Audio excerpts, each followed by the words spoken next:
The champagne had just been poured when the screen behind the bar flashed red, breaking youngest general in U.S. history named. No one noticed at first. The room buzzed with that mix of family obligation and shallow admiration, the kind that only shows up when there's a camera or free booze involved. Brandon had just finished raising his glass. To legacy, he declared, his voice round and self-assured like he thought it carried weight. Everyone cheered. I didn't lift my glass. Legacy. What he really meant was his legacy, built on my silence. I had barely touched the rented linen on my corner of the table, far from the floral centerpieces and clinking flutes, when my uncle leaned over and asked, "So, Maddie, you still with the, what was it again, military?" He said it like a hobby I'd grown out of. Before I could respond, my cousin's wife jumped in. "Didn't she leave years ago? Thought you moved overseas or something." My mother sat to my left, quiet, her hands wrapped tightly around her glass of sparkling cider. She didn't correct them. She didn't look at me. She just nodded at the middle distance like that would smooth the air. Brandon, in his navy blue suit that looked tailored but probably wasn't, stood beneath a string of plastic patriotic bunting as he addressed the crowd. "I've always believed that service to something greater than yourself is the mark of a true leader," he said, pausing long enough to sip his drink and bask in the glow of family pride. And while some of us tried, but didn't finish here, his eyes didn't meet mine, but they didn't need to. I've decided to take that unfinished legacy and make it matter. A ripple of polite laughter circled the tables. My father chuckled from somewhere near the head. Someone else muttered, "She probably just got tired of it. Army burnout's real, you know." No one asked me. No one ever asked me. Then came the noise. Not from the crowd, from the muted TV mounted above the bar. A sudden flash of red alert ribbon followed by BBC's anchor voice, now unmuted and slightly too loud. Heads turned. Breaking news from Washington. The U.S. military has confirmed the promotion of its youngest major general in history. Sources say she was a key architect in recent AI-integrated combat rescue missions across 4 continents. Her name, Major General Madeline Grant. A photograph filled the screen. Me, not me at that table, not the version they tolerated in silence, but me in full dress blues, medals glinting, ribbon bar sharp, expression unreadable. The room went still, glasses midair, forks halted. The music didn't fade out so much as collapse. And I just sat there. I didn't flinch. I didn't speak. My hands stayed folded in my lap like they had all evening, but my chest rose slowly, deliberately. Brandon's lips parted just enough to show teeth, but no sound came out. His smile had vanished like a balloon that had been slowly deflating the entire time and finally gave up. My mother looked at me, really looked. For the first time in hours, her eyes wide, confused, frightened. My father's hand slipped, tipping his champagne onto the white tablecloth. Aunts and uncles exchanged glances like someone had dropped a live wire into the punch bowl. No one clapped. No one congratulated. It wasn't pride that filled the room, it was exposure. Their myth of me, the dropout, the failed officer, and the disappointment had just been shattered live on air. One cousin stood abruptly and mumbled something about needing to take a call. Another fidgeted with her napkin until it tore. My uncle, who'd mocked me minutes ago, now couldn't meet my eye. The thing was, the broadcast wasn't even meant for them. It hadn't been planned. I hadn't tipped anyone off. I had given no interview, signed no press release. The system had just caught up. Recognition had arrived not as a triumph, but as a glitch. An interruption to a story they'd already decided how to tell. That's what made it perfect. I reached for my glass of water, not wine, not celebration, just plain room temperature water. My fingers were steady, my breath calm. I looked at no one in particular, yet saw them all. Their discomfort was symphonic. I didn't say a word. I just sipped my water and waited because the real reckoning hadn't even started. They didn't clap for me when I bled. Now they don't even know how to look at me when I rise. I walked out of the banquet hall alone. No one stopped me. No one chased. My shoes echoed against the concrete as if trying to remind the night I still existed. The air had turned colder, or maybe it was just the silence finally settling. I didn't go far, just to a nondescript brown building wedged between a Vietnamese market and a 24-hour dry cleaner. My name wasn't on the buzzer. Nothing about me ever was. Up 3 flights past a flickering hallway light and a door with peeling paint, I keyed into the apartment I'd rented under an alias. Inside, nothing. No photos, no books, no plants. Just one military cot, a steel desk, and a blackout-shielded window. It didn't feel like hiding, it felt like maintenance. The kind of place you stay when you're not supposed to leave prints. I didn't turn on the lights, just sat at the desk and let the city hum beneath me. The laptop was still warm. I powered it on fingers, moving out of instinct. The BBC broadcast was already cached, tucked neatly under a file name I hadn't created. G45 promotion. Leak. My breath paused. Someone had saved it here. For me, I played the clip again. My face stared back, expression frozen in ceremonial sharpness. Then the segment cut to video overlays, footage I recognized instantly but shouldn't have. Mission titles scrolled along the bottom: Spectre Point, Echo Ridge, Orion Path. No civilian network should have had those names. Hell, I wasn't supposed to acknowledge those names outside a skiff. They weren't just classified, they were sealed behind layers of deniable protocol. I leaned in, scrubbed back 10 seconds. Rewatched a detail. They showed a thermal scan of an evac route used during Operation Echo Ridge. It had been my route, my decision to divert through an unmapped ravine when enemy fire cut off the primary path. That reroute had saved 23 lives. The only people who ever knew it happened were on the ground that night, and every single one of them had signed silence. I reached under the cot and pulled out the small blackened steel box. Inside it, still smelling faintly of ash and metal, was the scorched insignia badge they'd sent back after Echo Ridge.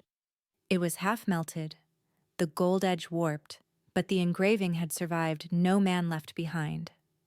I held it for a beat, then set it next to the keyboard like it could watch with me. I opened my encrypted logs. Each mission had left a ghost, a line of code, a timestamp, a half-redacted personnel list. Most were still locked. But I noticed something else. A correlation log from a civilian podcast 3 months earlier. Brandon Ellis, interviewed on a veterans outreach segment. The transcript wasn't flagged, he never served. But something in the keywords made my system tag it. I ran the speech through filters, and then I found it. Sometimes Brandon had said with practiced gravitas, "You've got to move before the intel confirms. Gut instincts beat orders when lives are at stake." I froze, because those were my words. Spoken in a debrief 3 years ago. Logged internally. Never aired, never quoted. I'd said them while justifying the unsanctioned advance during Operation Spectre Point. Command had questioned my judgment. I'd written, "We moved before confirmation because I refused to let hesitation bury civilians." They'd filed it, sealed it, and someone had pulled it out of the dark just so Brandon could shine. I played his podcast again, slowed it down. Same inflection, same clipped cadence I used when I was tired of defending myself. He didn't just steal the credit, he had access, and access meant someone gave him clearance. My mind worked in concentric circles. Not just betrayal, but exposure. That meant data theft, which meant breach, which meant... I didn't finish the thought. My phone buzzed. A message from my mother, as if summoned by some cosmic irony. "Proud of Brandon tonight. He's becoming someone special. Becoming someone he wasn't becoming anything. He was becoming me." I read the message 3 times before deleting it. Then I opened a buried contact archive. There it was. A number I hadn't dialed in 6 years. No name attached, just a set of digits with a note I'd written back then. "If all else fails, ask the ghost." The last time we'd spoken, he'd told me I was one bad order away from disappearing. That day had come. And now I messaged a number I hadn't used in years. "Noah, I need you. Now." My picture was gone from the family mantle. In its place, Brandon in his dress uniform. He stood stiffly in the photo, chin-raised blazer, spotless shoulders rolled like he'd just stepped out of a catalog for borrowed valor. The frame gleamed under the soft hallway light center stage on the old oak shelf above the fireplace, where mine used to be. I hadn't been back to the Grant family house in 4 years, not since the funeral of a cousin I barely knew. That time I'd worn civilian black and kept to corners. This time I didn't announce I was coming. I just pulled up on a quiet Saturday morning, engine still ticking, as I sat and stared at the porch, where my father used to sit reading the Wall Street Journal, unmoved by the fact that I had once been deployed while he watered the azaleas. The house looked the same, but inside it felt curated like a display home. Too clean, too colorless, too much Brandon. I stepped into the foyer. My mother didn't look surprised, just tired. She offered a tight nod, said nothing, and gestured vaguely toward the kitchen as if I were a neighbor returning a casserole dish. I didn't follow. I went to the living room instead. That's when I saw the missing frame. It wasn't just that they'd removed my picture, it was what they'd replaced it with. Brandon in a ceremony photo. He'd never worn that uniform in combat, never seen dirt or blood or ash. But here he was, glowing in polyester glory, while the one image of me, in my dress, Blue's Fort Bragg 2011, had vanished. I stood there for several seconds, long enough for the silence to pulse in my ears. Then I turned to my mother, who'd entered quietly behind me. "Where's my photo?" I asked, voice low. She didn't answer right away, just wiped her hands on a towel that already looked clean. "It got dusty," she said finally, without meeting my gaze. "Dusty, I thought I'd put it away. Somewhere. Where? Somewhere." The word landed like a verdict. I stared at her. She didn't flinch, just turned back toward the kitchen. That was the thing with Lorraine Grant. Her cruelty wasn't loud, it was tidy. Polite? Surgical. I walked the hall, past old trophies, plaques, family photos, every surface now hosting some frozen moment of Brandon's ascent. His ROTC ribbon, his high school leadership award, even a framed letter from a congressman congratulating him on his commitment to military-inspired civic engagement, whatever that meant. In the dining room, a child I didn't know which cousin he belonged to peered up at me and asked, "You're the one that quit, right?" I looked down at him. "No," I said, smiling without warmth. "I'm the one they wrote out." He blinked, unsure what that meant, and wandered off. I climbed the stairs, found the attic door, still creaked when pulled, still required a tug to pop open. Dust spilled as I pushed it upward. The attic smelled of insulation and old paper. Boxes labeled Xmas and fall decor lined the back wall. I shifted them gently until I saw the army green trunk. Mine. Unmarked. It had once been wrapped in care, folded with precision. Now the lid stuck. I forced it open. Inside, my uniform. Crumpled. Mildewed. Smelled like something left to rot. My name tag barely legible, the threads fraying. Beneath it, a pair of boots, scuffed and shoved sideways as though they'd been dropped in without thought. I stood there breathing shallow, trying not to gag from the mold or the memory. These weren't just clothes. They were a record. A timeline of pain and purpose reduced now to forgotten fabric buried beneath holiday wreaths. A floorboard creaked downstairs. My father's voice rose. "You're not here to start another war in this house, are you?" I didn't respond. He wasn't asking. He was warning. He didn't climb the stairs. Didn't look me in the eye. Just let the sentence hang in the dust-heavy air full of implication and cowardice. It wasn't anger that moved me. It was confirmation. The picture, the attic, the silence. They hadn't just stopped seeing me. They had erased me. I closed the trunk, walked down without a word, and crossed the living room again. At the door, I passed a teenage cousin texting on the couch. As I reached for the handle, I heard a whisper behind me. "Brandon did what you couldn't." I stopped. Just for a moment. I didn't turn. Then I stepped outside and into the sun.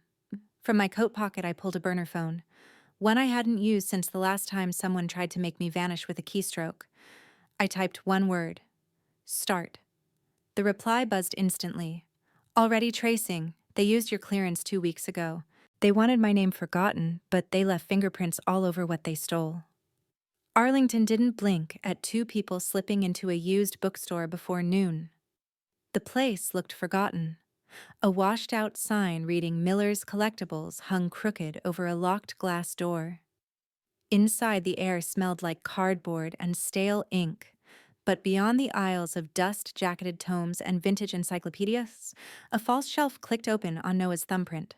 We descended quietly. The light shifted. Upstairs, yellow bulbs flickered with neglect. Down here, the room pulsed with cool blue. A wall of monitors glowed like constellations stitched into dark glass. Wires hung from the ceiling in lazy loops. A ring of old chairs encircled a center table, but no one used them. Noah stood instead hunched over a workstation coffee, already half drunk beside his elbow. "You always had a flair for the dramatic," I said. "I figured you'd appreciate nostalgia." He muttered, not looking back. "This is where I cracked the Spectre vault, remember? Before they locked me out and called it treason. You ever forgive them for that?" He glanced at me. "Did you touche?" He motioned for me to come around the desk. "I pulled every residual key signature tied to your old clearance. You won't like it." I wasn't expecting to. A file opened on the center screen. Layers of redacted code scrolled like falling rain.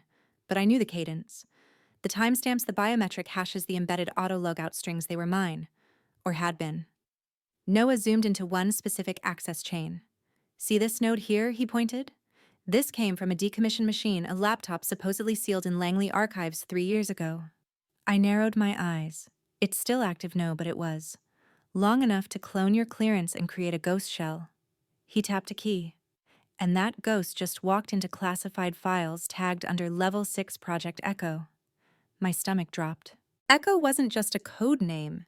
It was a prototype I'd designed during the last year of my command. An AI-assisted strategic framework meant to reduce civilian casualties by predicting crossfire in active zones. It was never weaponized, never approved. "Who's accessing this?" I asked. Noah brought up a second window. That's the kicker. A heat map flared on screen. One central dot pulsed in Washington, D.C. "Guess which terminal it came from," he said. I stared. "You've got to be kidding me."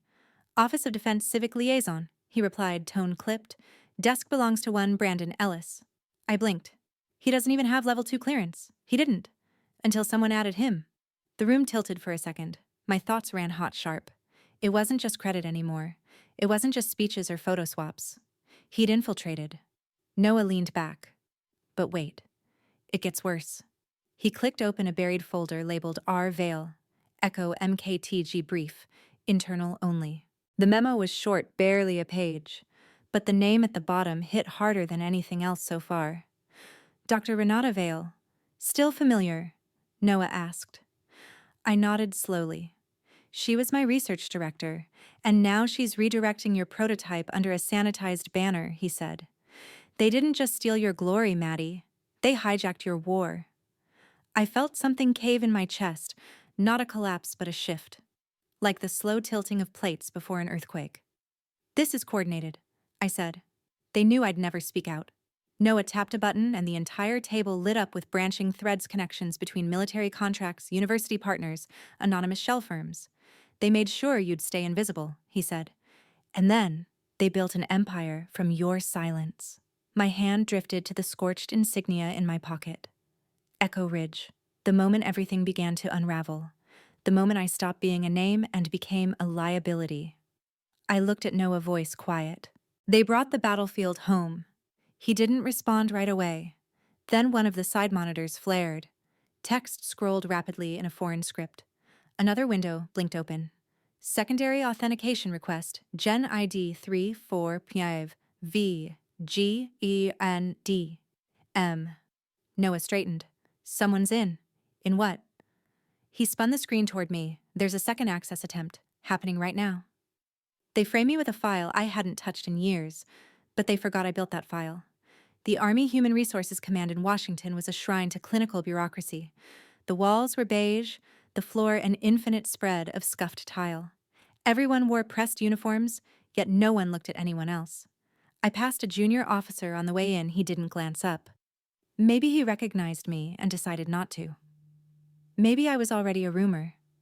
Colonel Naomi Shepard's office sat at the end of a long, straight hallway lined with framed citations that hadn't been dusted in months. A nameplate read, "Strategic Assignments Oversight," but the real sign was the worn rug just outside her door, the one too many boots had waited on. I knocked once. Enter. She looked up as I stepped in. Time had curled her hair grayer, but the edge in her posture was still there. The office was as expected. Plaques framed maps, a coffee mug filled with dry pens. No warmth, just order. Just enough unfinished regret to make the place feel like a mausoleum of career survival. "Maddie," she said, "you shouldn't be here. You're the one who told me to come to you if they ever used me without consent." That was a long time ago. Not long enough. I closed the door behind me and stepped forward. She didn't motion for me to sit. "They accessed Project Echo using my prints," I said. "The clone signature came from a machine that was decommissioned years ago. Who signed off on that hardware being reactivated?" Shepard leaned back slightly. Her fingers tightened around the edge of the desk. "You don't want to get caught in this. I'm already in it." There was a pause, then her eyes flicked toward the hallway. She stood and walked to the file cabinet near the corner, not to open it, but to put her body between the door and the conversation. "You think the system we built is intact," she said, voice low. "But that system was hollowed out a long time ago. People like you're not supposed to stay standing. Who authorized the override?" I asked again. "I didn't say they told me, but they let me know what would happen if I didn't look away." I didn't blink. "So you looked away?" She didn't answer, just opened the top drawer and pulled out a file folder, handed it to me. Empty. But she slipped something else into the pocket of my coat as she passed, subtle, practiced. A whisper of movement. Then she turned back to her desk and sat down like nothing had happened. "You should go," she said, more command than suggestion. I left without another word. Back in my apartment that evening, I shut every curtain and powered on the offline machine Noah had set up in the corner, isolated, untraceable, not tied to any network. I pulled the USB from my pocket and inserted it. The drive mounted instantly. Inside one folder labeled Recomp 13, I opened it. Logs, video captures, admin reports with full timestamps, each one a bone in the skeleton of the lie. The most recent file caught my eye, a metadata report listing file access history for Project Echo's core source code. The author, B. Ellis, acting liaison. His name, in black and white, not buried, not anonymized, just there bold like he thought no one would ever come looking. The line below was worse. Override log subject M. Grant removed per Joint Directive WWR Vale. Another file opened automatically, an internal brief titled Legion Phase Prep. It included recommendations for live deployment under limited oversight, citing prior operational viability confirmed via Echo Ridge simulations. I knew those simulations. I ran them. I also knew their limitations. They weren't meant for deployment. I leaned forward as a final note scrolled into view. Target identity to remain scrubbed. Repurpose AI shell under new designation. Attribution Ellis Vale. They hadn't just erased me. They used me. My logic tree, my ethical constraints, my framework rewritten to serve something unrecognizable. Legion. I didn't know what it was yet, but the name alone told me it wasn't about protection. It was about control. The screen went dark for a beat, then lit up again. Encrypted message received. Sender unknown. Just one line. He didn't act alone. They opened an investigation into a breach I didn't commit using credentials I no longer owned. The Office of Internal Security didn't look like a trap. That was the trap. It looked like a tech startup. All glass walls and chrome banisters. Receptionists without name tags. Silence that hummed louder than any machine. I was escorted through it all by two men in fatigue so blank they may as well have been ghosts. No badge, no insignia, just presence. At the end of a corridor too long and too quiet, a glass door slid open without a sound. The room inside was colder, tighter. A table, two chairs, one LED panel embedded into the wall. One-way glass, one-way fate. Lieutenant Clark waited for me inside. She wasn't tall, but her presence felt like standing in front of a steel blade, polished, unreadable, with only the faintest hint of tension in her jaw betraying that she was not as unshakable as she wanted me to think. "Major Grant," she said, motioning to the chair across from her. "Appreciate your punctuality." I wasn't aware this was optional. She didn't respond, just slid a sleek folder across the table. On it, my name. Under it, a report title, Clearance Violation, Grant M. I sat slowly back straight. I didn't reach for the file. "You've been named as the last verified user of an access key tied to Project Adaptive Strike," she said. "That key was revoked 2 years ago. According to the logs, she continued ignoring me. Your biometric signature accessed level 6 schematics on May 9th, AI targeting maps, interface protocols, and an encrypted build file listed as GRNT M.53.1. I felt the chill crawl up my spine. That's impossible, I said. Clark tapped the panel embedded in the wall. A diagram lit up login timestamps, keystroke records, access sequences. Every part of it matched my old pattern. My cadence, my shadow. She leaned forward. We don't think it was you. A pause. We think someone's framing you, but they're doing it too well. In my ear, barely a whisper, Noah's voice came through the secure comm. Give me 30 seconds. Okay. Okay, I'm in. Maddie, that's not your old login. That's a shell key. A clone. From inside DC IP traces to a virtual tunnel relayed through a restricted liaison network. I didn't move. Didn't blink. What kind of network? I asked aloud, keeping my tone neutral. Clark raised an eyebrow. That's what we're trying to determine. But we have internal pressure to move fast.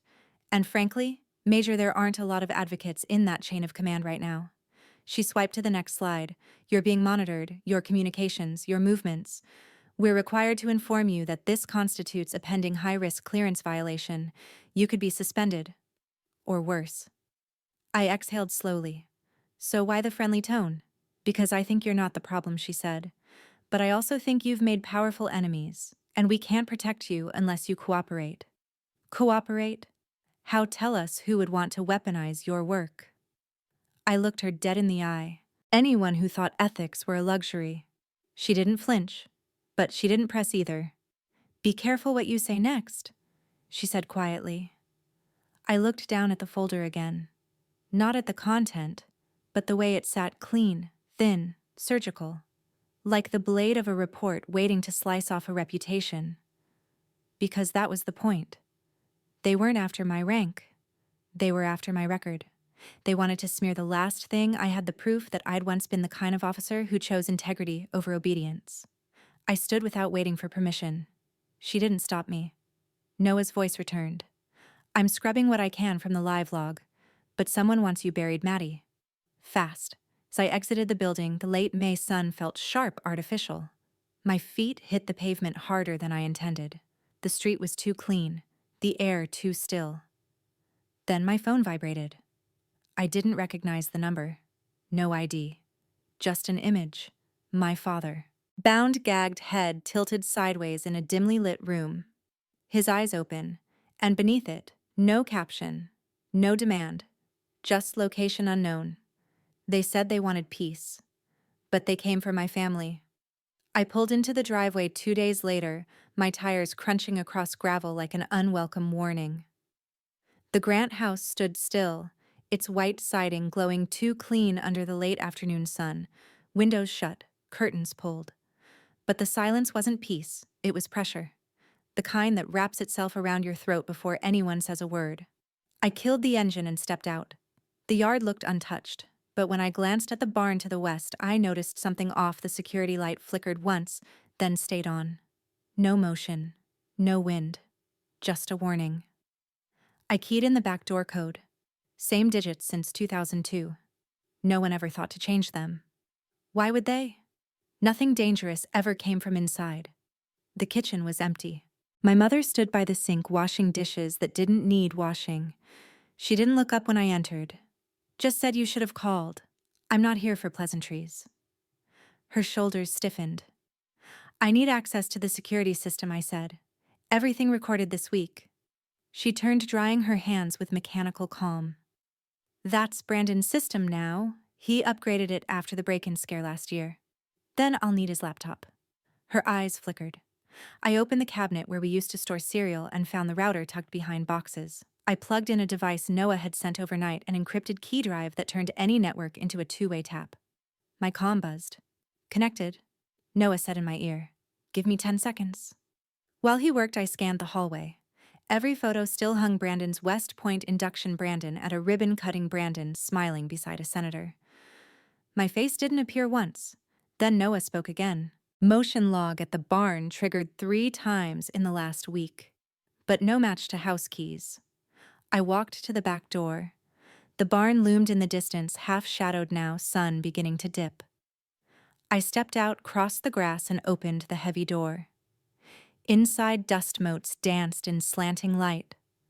Old boxes, broken chairs. Nothing looked touched. But the camera in the corner blinked red. Noah, hold on. Pulling metadata. Okay, there it is. He paused. Then your home system was accessed remotely through a personal laptop, registered to Brandon. My pulse didn't spike. I'd expected it, but the confirmation still hollowed something inside me. I turned and headed back to the house. My mother stood in the living room, wringing a dish towel between her hands. He wouldn't do something like that, she said before I could speak. He wouldn't. Her voice cracked. He did.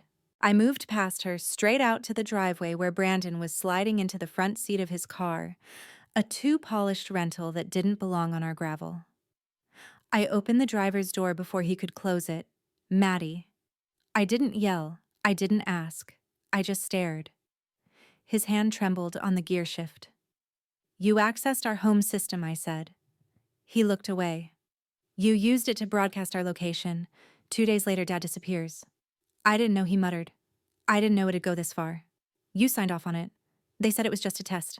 He said, voice low, collapsing. Renata's people, they promised I'd just be a placeholder. A liaison title. Nothing real. I wanted to punch the hood, the mirror him. But I stayed still. You leaked our location metadata. They said it was clean. No names. No direct identifiers, just heat maps. For simulations, they said. For Legion, I said. He froze. How do you know that name, he asked, voice barely audible. Because I built what they twisted. And now they've activated it. His lips moved, but no sound came. Then my phone vibrated in my pocket. I pulled it out, screen already lit. A message from Noah. They've activated the Legion node. You have 96 hours. They repurposed my code into a kill switch and plan to use it without oversight. The basement beneath the cafe looked like it hadn't been designed for human life. Pipes lined the ceiling like arteries. Dust clung to forgotten furniture. But in the far corner, glowing monitors hummed a soft blue painting, everything with the kind of cold light you only find in war rooms or guilt. Noah had wired the place to breathe like a machine. Servers stacked in rows, whirring in sync. We didn't speak at first. I just stood at the threshold, letting the silence bleed over me. Welcome to the rabbit hole, he muttered, not turning. I moved closer, pulled the chair beside him, and sat. What do you know? He tapped a few keys. The Legion command module isn't local. It's not even continental. Whoever's controlling it, they're routing through a NATO ghost site in southern Poland, shut down 6 years ago after funding collapsed. But it's live now. And not just live. Activated. Activated. How he pulled up the dashboard. A blinking clock sat at the center. 72. Euro. 00. Phase 1. Global sync pending. I stared at it, heart coiling. They're syncing AI strike capability to satellite arrays, Noah said. Remote trigger. No human failsafe. Once it links, every semi-autonomous drone net they've ever tested becomes a live weapon. No fingerprint. No accountability. My hands curled into fists. Echo 5.301 had been designed to prevent this. It was built to identify chaos and minimize it. Now they'd grafted chaos onto it. They used your structure, Noah added quietly. But they tore out the ethics matrix. Replaced it with something brutal. Predictive flagging based on metadata, not action. Civilians marked as instability vectors, no due process. Just threat assessments and strikes. I wanted to throw something. I didn't. Instead, I asked, who authorized the sync? Noah hesitated. Before he could answer, the old elevator behind us dinged. A woman stepped out, tall trench coat hair pulled back in a sharp bun. She moved with the calm of someone who'd seen too much to ever be surprised again. Rebecca Doyle. I hadn't seen her in person since the BBC broadcast. She held out an envelope. This came to our London office 2 days ago. No return address. Triple encrypted. My name scratched on the inside. And yours. I opened it carefully. Inside a single folded page. The writing was rough, faded, like it had been rushed, possibly blood-stained. Spectre Point wasn't 12. It was 21. She saved all of us. They buried her to clean the budget books and make room for the next go stop. My name is Eli Becker. I owe her my life. A phone number was scribbled below. Deadline burner style. But the signature was real. Noah pulled up Becker's profile. Confirmed last known survivor from the hostage convoy I'd pulled from the Caucasus Mountains. Report said he'd died in transport. Clearly, that report lied. Rebecca stepped closer. We traced some keywords Becker used in older testimony. He mentioned echo judgment as an abandoned phrase in one of the early protocols. I froze. Echo judgment had been an internal name, my internal name for a failsafe clause I'd drafted and then buried. It was never approved, never uploaded. A hypothetical kill switch for command override. They're building on it, Noah said, reading my face. But they're twisting it. Not a failsafe, a filter. I looked back at the timer. 71, 41, 28. A knot tightened in my spine. Noah spoke again. The deployment architecture is live in 3 sectors: Europe, North Africa, Southeast Asia. Once the satellite net engages, there's no undoing it. Rebecca's voice broke the silence. And Renata, her name's on the trigger chain, Noah said. Not officially, but she's the only link consistent across all 3 theaters. She made it look like a multinational rollout. But she's pulling the strings. I tried to steady my breathing. This wasn't about clearing my name anymore. This was genocide by algorithm, and I was the ghost inside the machine. Then Rebecca said, quieter than before, if you don't stop this, the first casualty won't be just your father. It'll be half a continent of truth. They called me a liability, but the only thing I compromised was their secret. The review boardroom was too white, the kind of sterile that made your teeth ache. The lights above hummed faintly, and the only sound sharper was the click of the second hand on the wall clock behind the panel. 5 members sat in a row, backs straight, eyes sharper than their brass badges. General Ration sat on the far right, silent, arms folded. He didn't blink when I looked at him. He hadn't blinked when I said no to his drone falsification request in 2018. That refusal had sealed my fate long before this room existed. A camera lens blinked red near the ceiling internal live stream, only no public record. But outside I could already hear the muffled chants Grant knew. Grant warned. Grant stayed alive. Inside silence. Major Grant, the central officer, began reading from a tablet. We're here to review prior deviations from mission protocol that may have contributed to the present security compromise. He didn't say, to your father's kidnapping. But the word sat between every sentence. Do you deny that in 2018 you refused to authorize completion of a drone surveillance initiative in active civilian corridors? I do not, I said. Because that initiative was illegal. A second officer, younger, leaned forward. You were not cleared to make that legal determination. No, but I was cleared to understand the difference between surveillance and targeting, and I wasn't about to blur that line for a promotion. Interesting you say that, the first officer replied, scrolling. Because a leak surfaced this morning alleging you sabotaged that program to protect hostiles. Noah's voice buzzed faintly in my ear. Leak originated from a closed server tagged Delta Op Rassen channel. Fabricated timestamps, but the metadata stinks of ghostwriting. I kept my expression still. May I present counter-evidence, I asked. The lead officer hesitated, then nodded once. I reached into my coat and placed 2 drives on the table. This contained system logs from Colonel Naomi Shepard's archive and a sworn testimony from Eli Becker, survivor, from Operation Spectre Point. He verifies I didn't just act within protocol. I saved lives. 21 to be exact. The third officer touched his earpiece, likely confirming data upload. A beat passed, then another. Behind them, Ration still didn't speak, but his fingers curled slightly into fists. I stared at him. You thought silence would protect you? But silence became the weapon. Across the room, the monitor flashed. Breaking: BBC reveals classified NATO AI deployment linked to U.S. defense subsidiary. The board shifted uncomfortably. News traveled fast when truth clawed out of containment. Then my phone vibrated in my pocket. I didn't need to check it, but I did. A link. No sender. I tapped it. A video loaded, shaky and raw. My father. Tied to a support beam in what looked like an abandoned warehouse. Blood streaked his temple, a dark gag across his mouth. His eyes were open, but barely. Every blink looked like a countdown, then a voice, masked, filtered, cold, turn over the source code. Or he dies. You have 48 hours. The screen went black. A beat later, Noah's voice punched through. I traced it. Signals bouncing through the Alps. It's real. He's running out of time. I didn't create a weapon. I built a compass. They turned it into a loaded gun. The Berlin safe house didn't have walls. It had war maps. Layers of satellite scans, handwritten notes, and exploded diagrams of the Swiss Alps base were pinned across every surface like veins taped, circled, rewired, redacted, then underlined again. Every whiteboard was filled with fragments of my old code, printed marked in red as if dissecting a crime scene. Noah paced with a tablet in hand, muttering variables to himself. Rebecca sat in the corner, voice hoarse from hours of coordinating BBC's timed release schedule. Eli Becker leaned silently against a shelf, arms crossed, eyes, scanning the feed from a surveillance drone we'd hijacked 2 hours ago. We weren't a task force.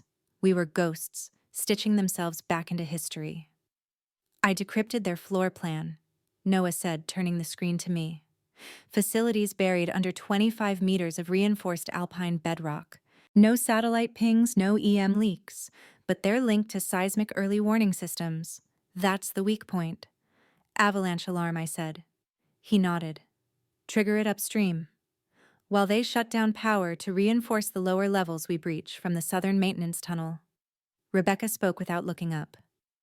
You'll have 9 minutes inside before their backup net kicks in. Then you're dark. I've worked with less, I said. She reached into her bag and handed me a folder. This goes public in 24 hours. Full expose, command chain Legion deployment schematics, and Becker's full testimony. Even if I don't make it, especially if you don't. Eli stepped forward, holding a folded piece of paper. A family from Operation Spectre Point found me last year, he said, voice low. Said if I ever met you again to give you this. I unfolded it slowly. She saved what mattered, even when the system called her reckless. No name, just ink, soft and precise. I folded it and slid it into my coat. The door opened. Colonel Naomi Shepard entered without salute. She looked older than 2 days ago, like the truth had taken a bite out of her spine. But her hands were steady as she placed a black pouch on the table. Clearance override suite, she said. One-time decrypt. If you hit their core AI, this will buy you 15 minutes before it rewrites itself. Noah opened the pouch, eyes wide. This is DoD only. Not even Ration should have had this.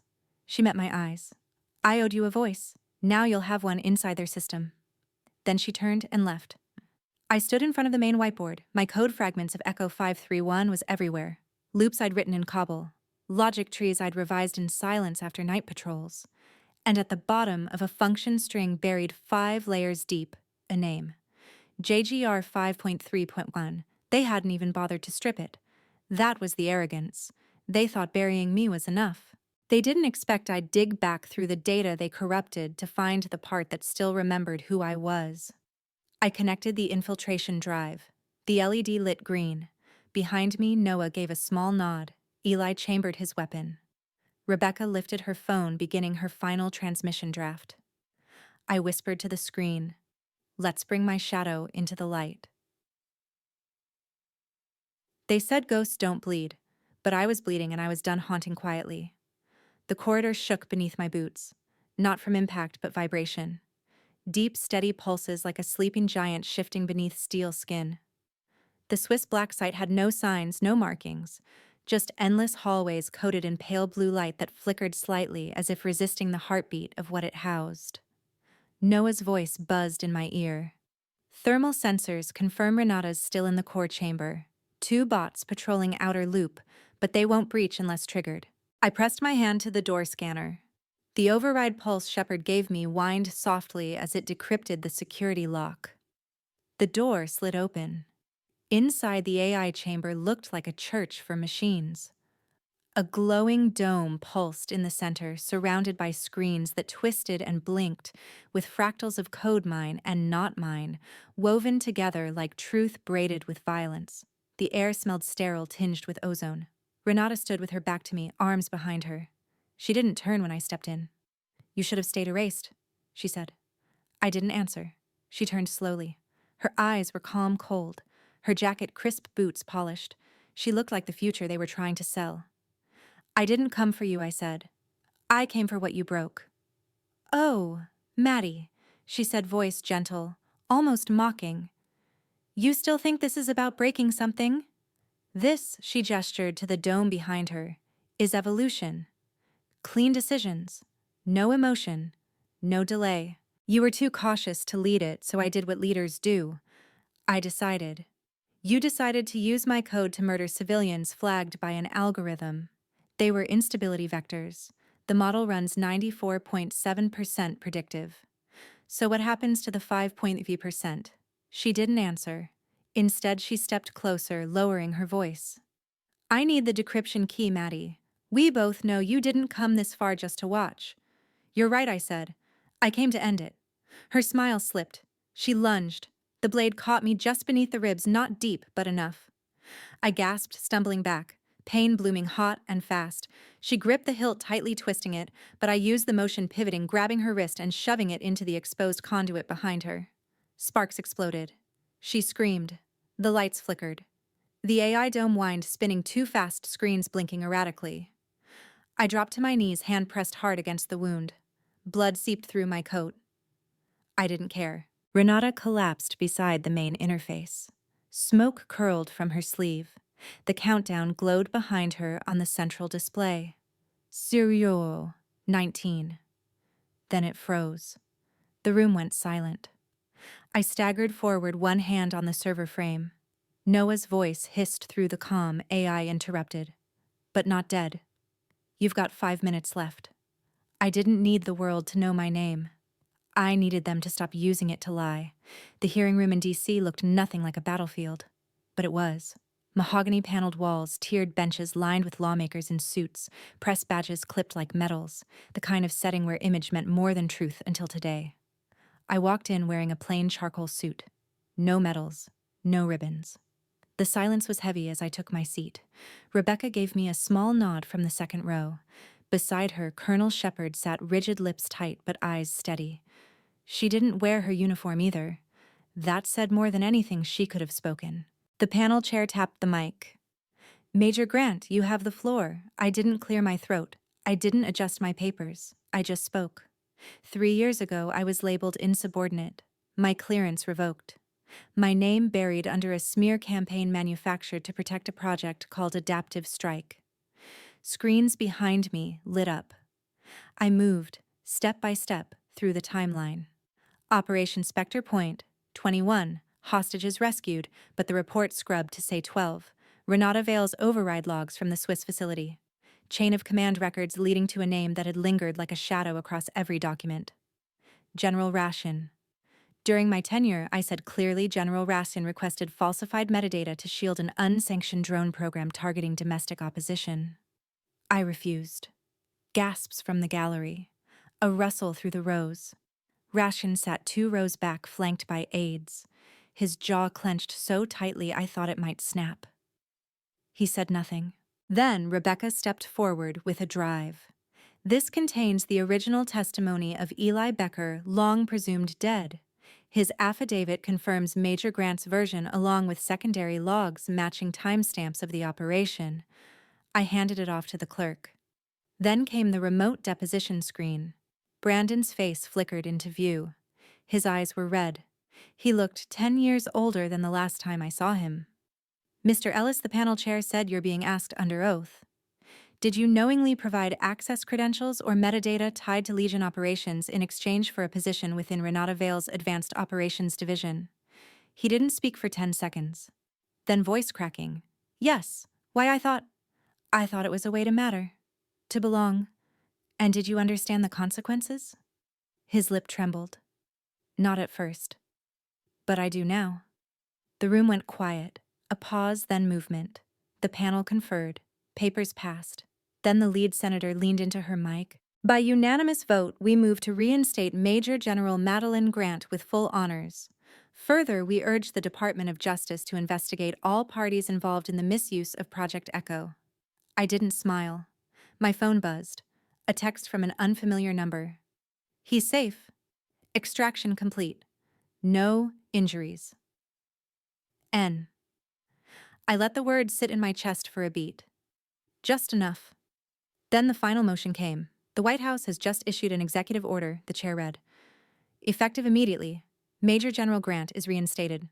The President extends full honors and offers command reinstatement under U.S. strategic AI oversight. I stood. The room held its breath. I stepped to the microphone. I appreciate the gesture. But I'm not here for restoration. I scanned the room.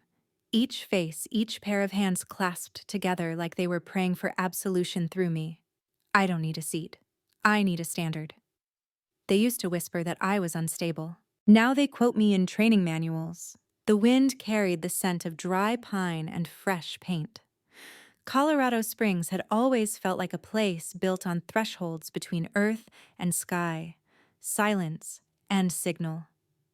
Today it became the threshold between what I'd survived and what I chose to build.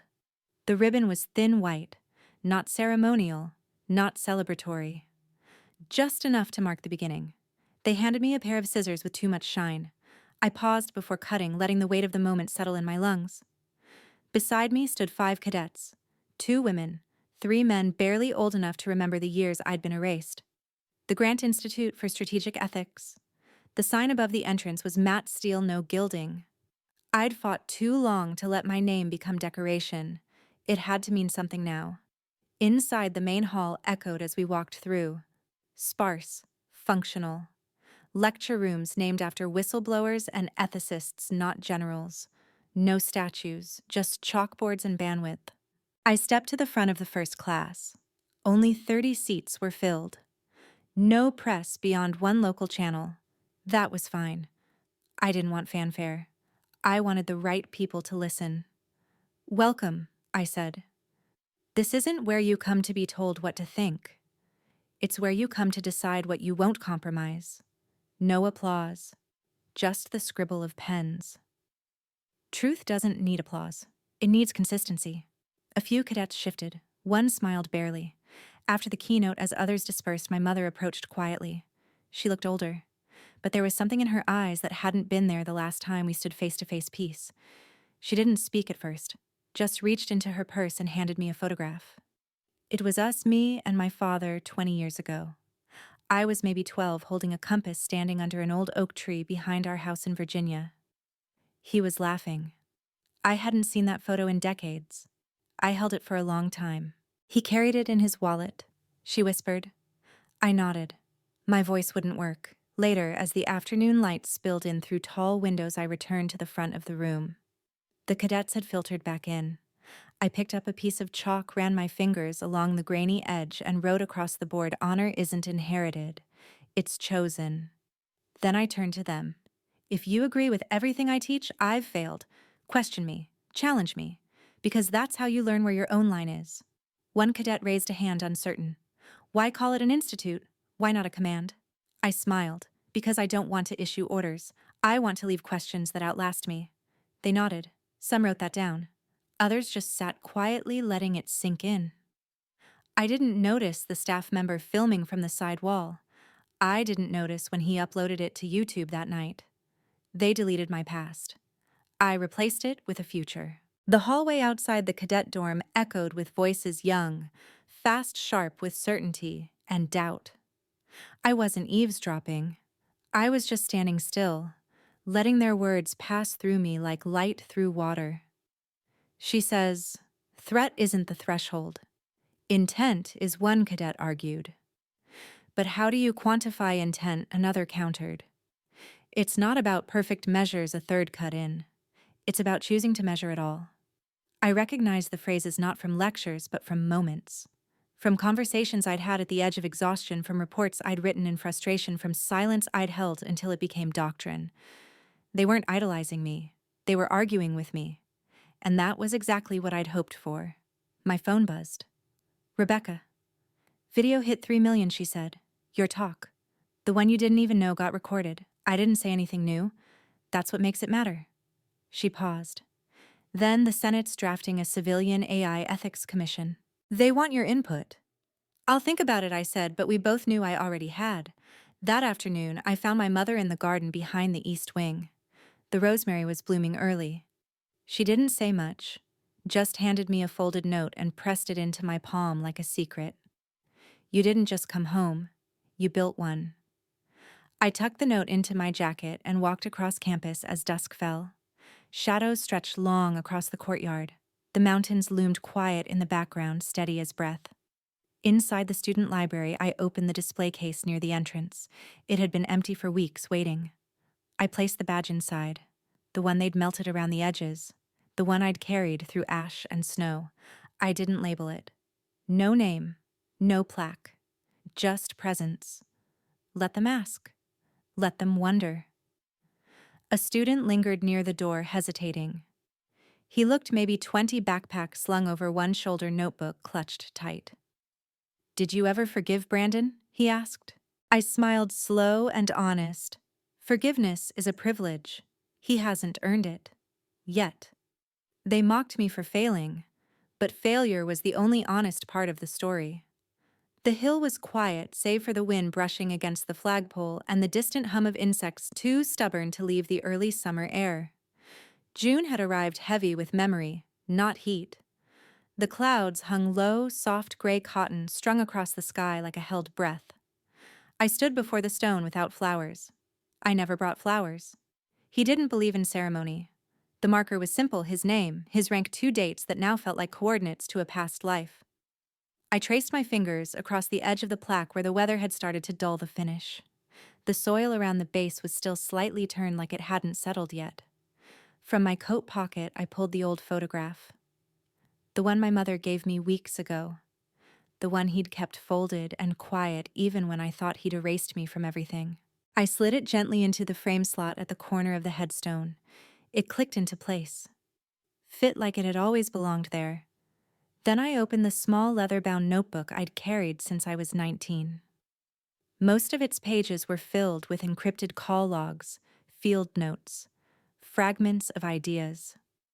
But one page near the back held his handwriting, a line I hadn't read in over a decade. No one is born knowing honor, but everyone has the right to choose it. He wrote that after his first deployment. I found it after mine.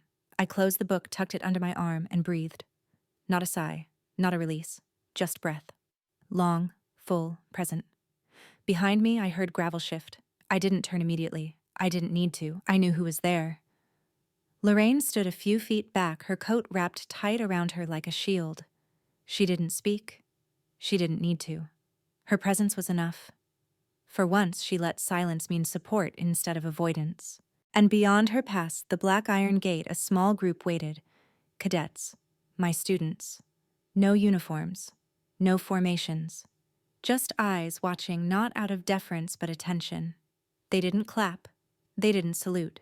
They simply waited. I turned toward them. Step by step.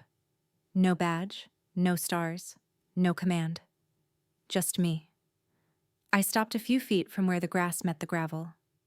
Let's start with the truth, and let's never abandon it again. She stood where it all began, not to mourn the past, but to reframe it. The name they once tried to erase now marked a new generation's moral compass. Injustice had nearly silenced her, but truth, patient and unyielding, cut through louder than any rank or medal. Like the final chord of a long-forgotten melody, justice may arrive late, but it resonates powerfully once it's heard. Sometimes one woman's refusal to disappear becomes the blueprint for countless others learning to stand. Comment 1 if Maddie's journey spoke to you. Comment 2 if you think there's more justice still to uncover. Don't forget to like, share, and subscribe to hear more stories like this.